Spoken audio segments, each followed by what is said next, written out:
Aguapujamba eponaco arapopo yasipacoime. Paz y bien, este 5 de diciembre. En 1928 paraguayos destruyen Fortín Vanguardia y bolivianos son desalojados. Los bolivianos fundaron en territorio nacional poco tiempo antes en violación del statu quo pactado en 1907. Rafael Franco destacó una compañía de fusileros que llegó a las proximidades y al día siguiente a las 4:30, cuando aún dormían, al aviso de los centinelas, el soldado Grance, con bandera blanca, entregó una nota que decía: 10 minutos de plazo para estar a 100 metros del cuartel, en caso contrario, romperemos fuego.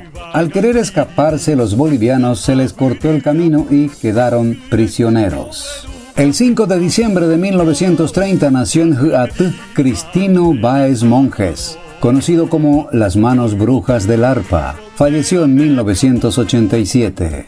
5 de diciembre, Día Internacional de los Voluntarios, personas que desinteresadamente tienden una mano para hacer de nuestro mundo un lugar mejor, fomentar la solidaridad a los demás.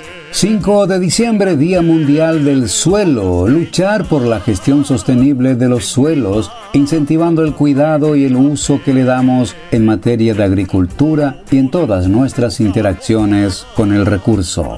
5 de diciembre en Japón, Día del Ninja, en Estados Unidos del leonismo, en Argentina del ciclista, en Chile del administrador público, en Cuba del constructor, en Ecuador Independencia de Quito, Perú Día del bombero, el estadístico y del minero, y en Venezuela Día del profesor universitario.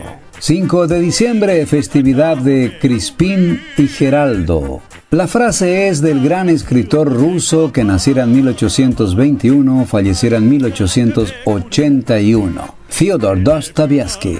Él dijo: el secreto de la existencia no está en vivir, sino en saber para qué.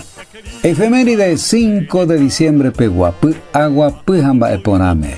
Con paz y bien, Argüello Duoñe M. Esa pura bandera pucuerere, no te mandé ver hombre a